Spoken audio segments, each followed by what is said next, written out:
Olá, tudo bem? Bom, 5 anos depois, a Lava Jato começa a ser julgada. E há sinais de que este julgamento é para valer.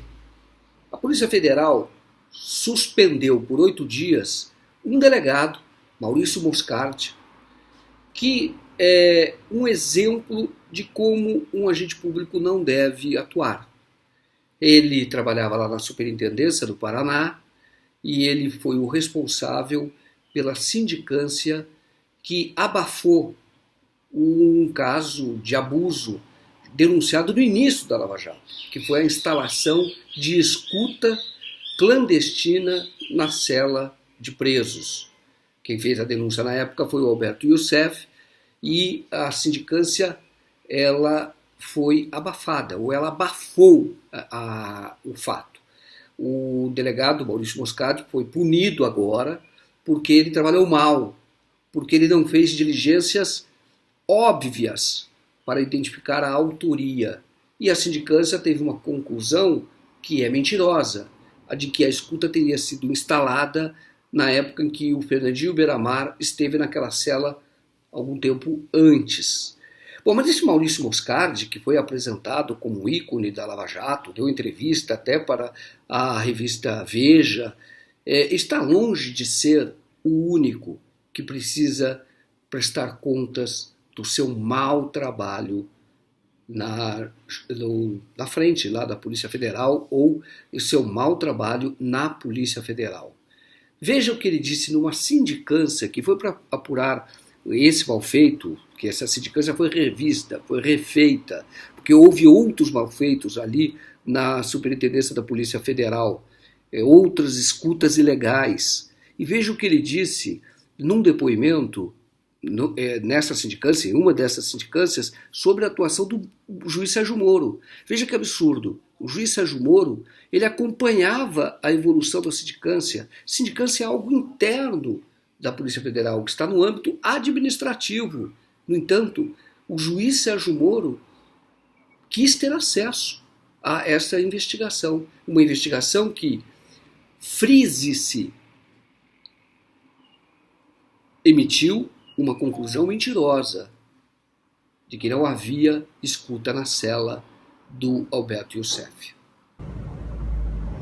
Essa sindicância com o Dr. Oswaldo, o que eu fiz foi, após terminar a sindicância, eu peguei o relatório e encaminhei para a corregedora por e-mail, e falando que tinha uma ressalva do Dr. Moro, que antes de qualquer coisa que fosse encaminhado para ele dar uma olhada, e para o controle externo do Ministério Público Federal. Eu acho que o controle externo ela fez até por ela mesma, para dar mais legitimidade. Isso antes da corregedoria decidir por arquivamento ou instalação de uma outra coisa? Foi exatamente isso. Eu acho que ela encaminhou antes de qualquer tipo de avaliação da própria corregedoria.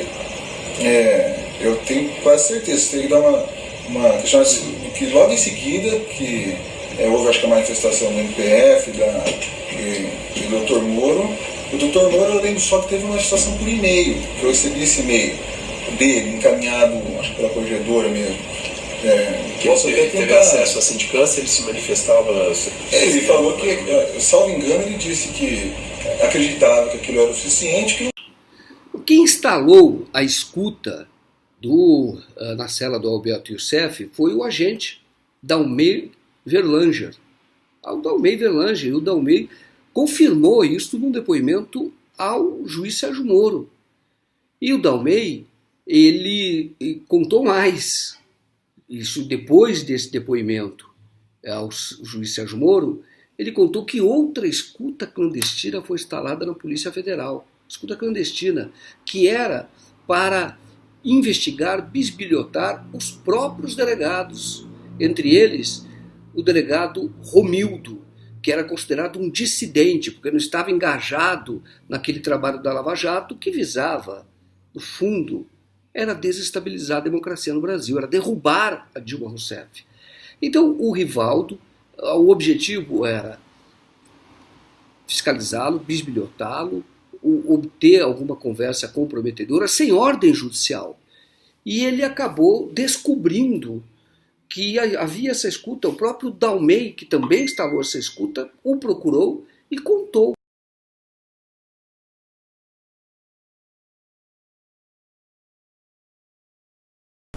Como eu encontrei?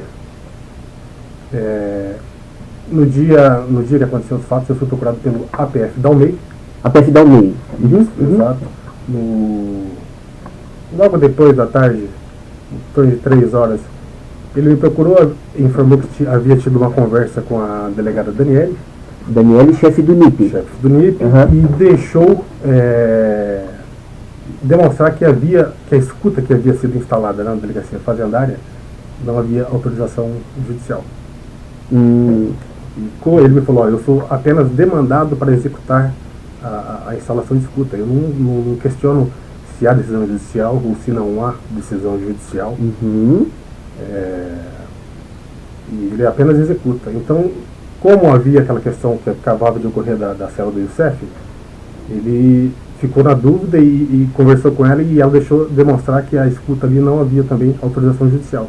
Bom, e por trás dessa escuta, ou dando a ordem para esta escuta, para que a escuta fosse instalada, estava uma delegada chamada Daniele, que era chefe do núcleo de inteligência. E quem é a Daniele? Daniela é casada com o Igor Romário de Paula. Bom, o Igor, já se sabe que o Igor fazia campanha até na rede contra a Dilma, contra o PT, e é um homem de confiança do juiz Sérgio Moro. E foi a Daniele que mandou instalar, a própria Daniele, a própria delegada, ela mandou instalar essa escuta clandestina, e ela admitiu, até porque ela não tinha outra saída, já que ela tinha sido gravada pelo próprio Dalmei. Quando o Dalmei percebeu o que estava acontecendo e viu que o ambiente ali na Polícia Federal estava comprometido, ele então decidiu contar o que sabia e também, para se precaver, fez algumas gravações e gravou a Daniele reconhecendo, admitindo que ela tinha dado a ordem para que a escuta clandestina fosse instalada.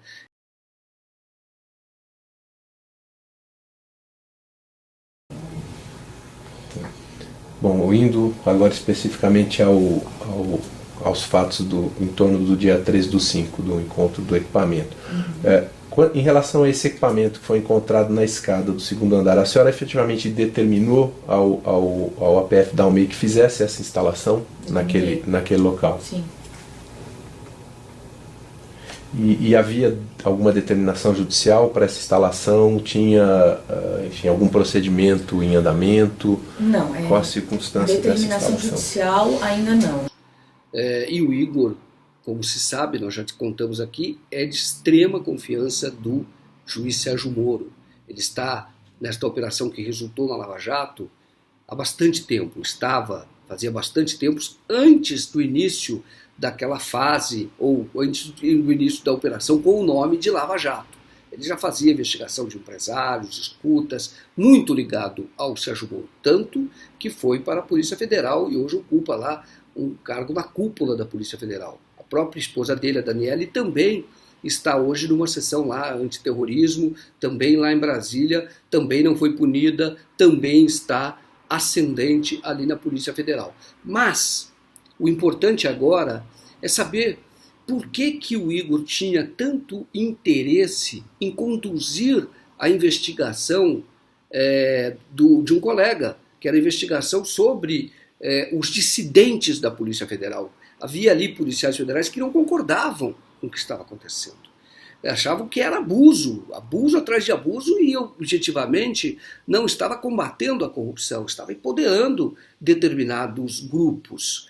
E o Igor era a pessoa que manipulava, dava todos os comandos, segundo você pode verificar pelos próprios depoimentos, para que os comandos para que as investigações fossem conduzidas com determinado resultado, e também para enquadrar, emparedar, amedrontar policiais federais que não estavam ali engajados na polícia, naquele trabalho ali da Lava Jato.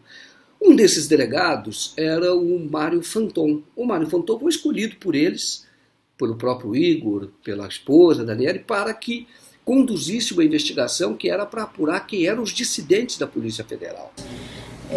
Na realidade, nesse caso, acho que tem que fazer um histórico do que aconteceu. Já no final do ano passado, nós recebemos uma informação, aliás, de algumas fontes de que estaria havendo alguma manobra de advogados, de investigados na Operação Lava Jato, junto a servidores da Polícia Federal, para tentar obter informações que pudessem de alguma forma macular a operação, né? Isso se referindo tanto à situação pessoal de investigadores, conduta deles na condução, quanto a procedimentos na própria investigação.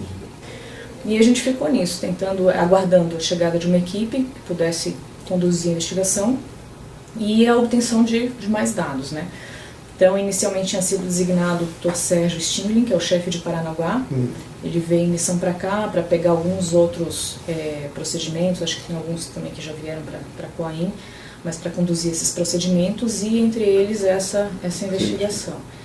O Sérgio também analisou, entendeu que também ainda era pouco para justificar a instauração de inquérito policial, e um pouquinho depois ele veio conversar com a gente, disse que não estava muito confortável de conduzir a investigação, porque ele queria vir removido para cá depois, né, e tinha receio porque ia envolver pessoal aqui da superintendência e tal.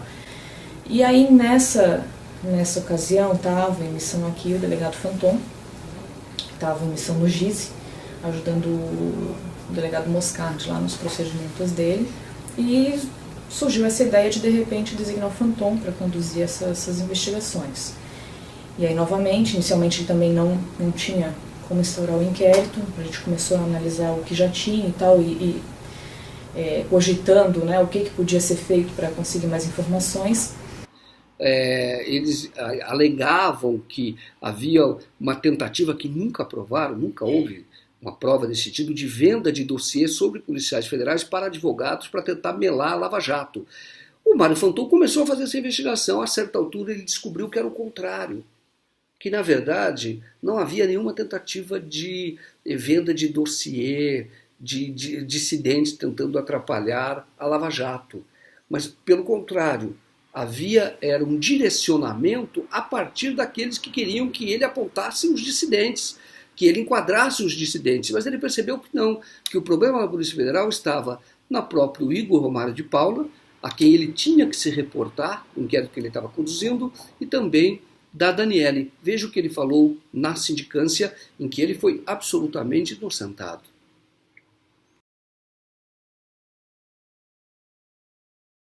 Eu tinha, na verdade, algumas restrições na condução da minha investigação. Havia um certo acordo velado, não é um acordo, uma imposição velada de que tudo que eu tinha que fazer, que tudo que eu fizesse no inquérito, eles tomavam ciência. Tanto é que teve um certo momento que eu pedi para juntar alguns documentos, que eram algumas planilhas, e algumas delas tinham alguns rabiscos do lado assim, que eram com a letra da Daniele. E eu pedi pro escrivão que ficava lá numa outra sala, eu falei assim, junta esses documentos para mim no inquérito e coloca no EPROC. Ele voltou para mim na minha sala e falou assim, Fanton, a Daniele mandou arrancar todas as folhas que estão com o manuscrito dela. Eu vi ela dentro do NIP, dentro da sala do NIP, já tinha ouvido, não sei se foi na sala do Igor, se foi ali em alguma sala do NIP ou na própria sala dela do NIP, o Igor e ela dizendo, não, precisamos interceptar o corredor por causa do Paulo Renato e do Rivaldo. Daí eu vi ela dentro da sala nessa sala que era ocupada por mim, pelo Zanotto e pelo Dalmei, ela dizendo, não, nós precisamos, Dalmei, colocar uma escuta no segundo andar, lá onde eles fumam, porque constantemente o Paulo Renato tem sido visto ali conversando com o Rivaldo, conversando com o delegado Júlio, e a gente precisa ouvir aquele local. Então foi uma iniciativa e uma ideia dela que foi trazida, e eu estava dentro do mesmo ambiente. E essas supostas conversas aí desses delegados mencionados, ela em algum momento ela mencionou contigo que isso seria utilizado dentro desse seu inquérito, ou não houve nenhuma menção nesse primeiro momento? Em momento algum seria utilizado dentro do meu inquérito, mas é óbvio que se tratavam como se a questão a existência de um grupo dentro da superintendência interessado em formar um dossiê, isso daí é uma questão muito difusa, entendeu? Entendi. Então você pode achar que o porteiro da guarita faz parte do grupo, Claro. entendeu? Então qualquer coisa nesse sentido daí poderia ser utilizado dentro do meu inquérito. Mas ela não chegou a, nesse momento, discutir, conversar especificamente dizendo, olha, estamos fazendo esse teste. Jamais. Depois, tá. Jamais. Inclusive... E quando que, dentro desse contexto, quando e como você tomou conhecimento de que esse equipamento, ou se é que tomou conhecimento, né, óbvio, que esse equipamento tinha sido efetivamente instalado e estava operando, não estava? Em que contexto que foi? Em algum momento você tomou conhecimento? Então, eu vi ela pegar dentro dessa sala, numa fase de cogitação, falar para o Dalmei que precisava colocar uma escuta ali. Aqui eu tenho até um print do delegado Maurício Moscardi, na qual ele fala do interesse da administração, que o 02, que é o Dr. Walsh, teria visto o Rivaldo e o Paulo Renato conversando ali no corredor. Então daí aqui o Maurício Moscardi me orienta a não mais conversar com o Rivaldo, porque o Rivaldo é conhecido meu de academia que nós fizemos juntos em 2005. Então a administração estava preocupada com isso, entendeu? Então eles queriam, de uma certa forma, saber o que eles estavam tratando.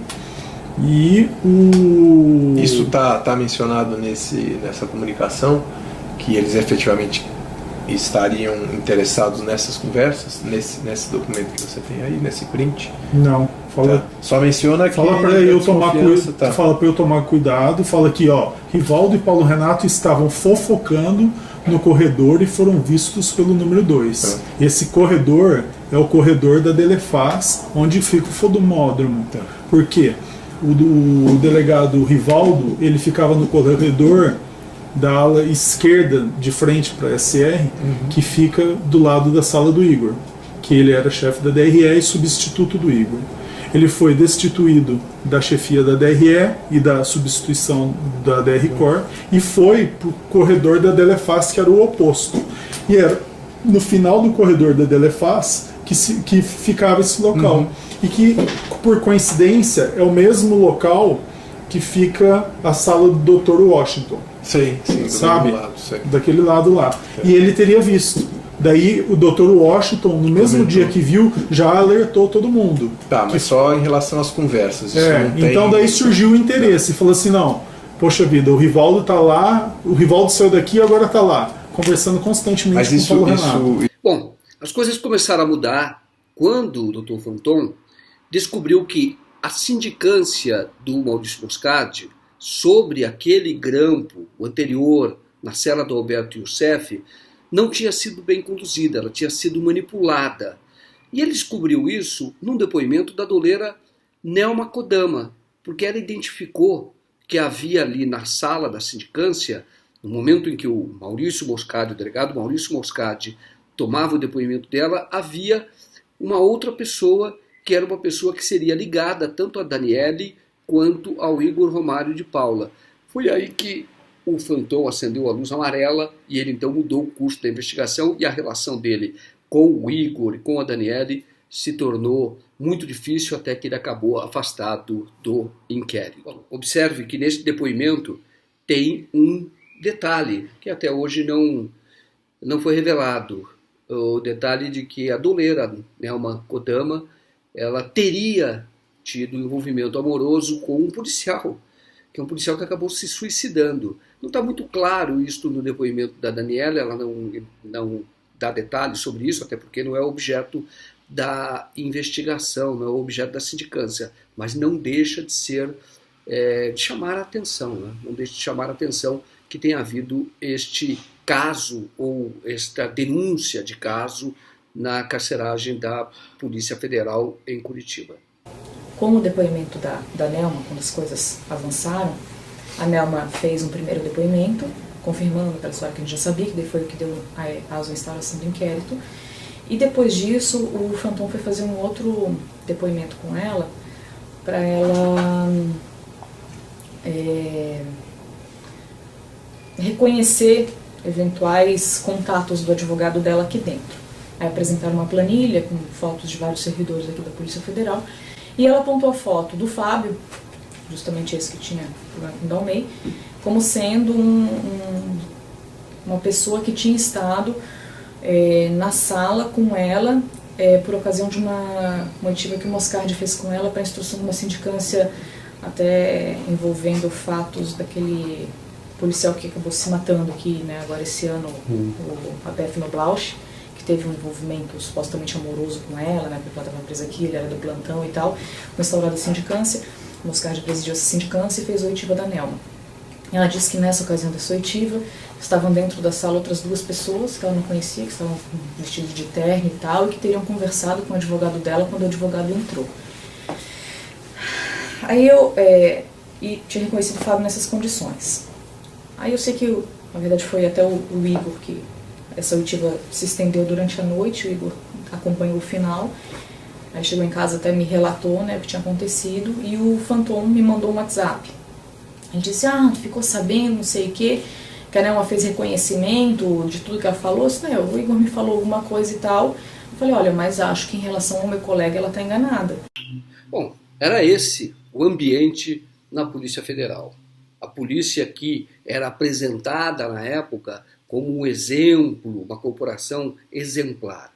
E veja que o Mário Fanton, depois que ele decidiu buscar a verdade, investigar para valer, ele se incompatibilizou com a cúpula da Polícia Federal do Paraná e ele teve um problema na própria família, porque o próprio Igor Romário de Paula deu entrevista em determinada ocasião sobre uma das fases da Lava Jato, ou uma outra operação, que envolvia um parente distante do Fanton.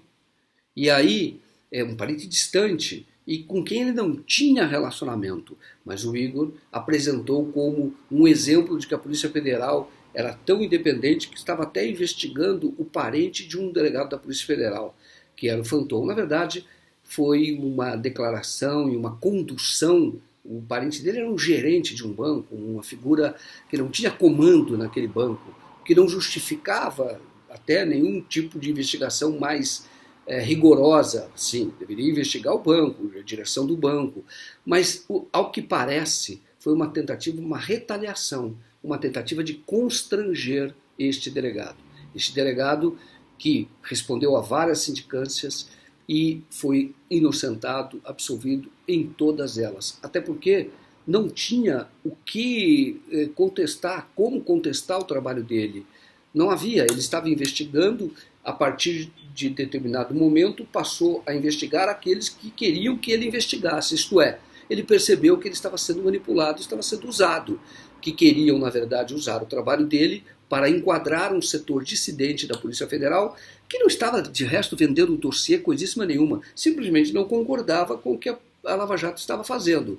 E era preciso silenciá-los. Para silenciá-los, então, se abriu uma investigação. O delegado que, vamos dizer, chamado para fazer esse trabalho, ele acabou indo por outra linha. E aí foi até afastado desse novo inquérito. Ele falou, olha, na verdade, a manipulação aqui é dada por aqueles que querem investigar dissidentes. Não existem esses dissidentes como são colocados, como eles estão apresentando. O que existe é uma imposição da Lava Jato, a imposição desses delegados da Lava Jato, para que todos ali na corporação, de alguma maneira, se envolvessem ou apoiassem esta operação que é abusiva desde o início. O Supremo Tribunal Federal, a notícia que saiu hoje na Folha de São Paulo, estaria disposto a enquadrar agora a Lava Jato. É tarde. Nós já perdemos muito da nossa democracia por isso. Nós já perdemos, é uma eleição que foi contaminada por essa ação da Lava Jato, seja a eleição tanto de 2014, que a Dilma acabou vencendo, quanto a de 2018, porque o Lula foi tirado da disputa eleitoral, foi tirado da eleição por este grupo que desde o início fez uma ação política e não queria nenhum tipo de obstáculo à sua frente. Por isso é que houve o racha na Polícia Federal e é por isso que eu quis mostrar a vocês a partir do depoimento dos próprios policiais. Muito obrigado pela audiência Nós voltamos sempre que houver necessidade, sempre que houver uma notícia a comentar. Eu queria que vocês ficassem com estes vídeos, são vídeos que não saíram em outros lugares, para que vocês façam o seu próprio julgamento. A Lava Jato é inimiga do Brasil, é inimiga da democracia. Forte abraço para vocês.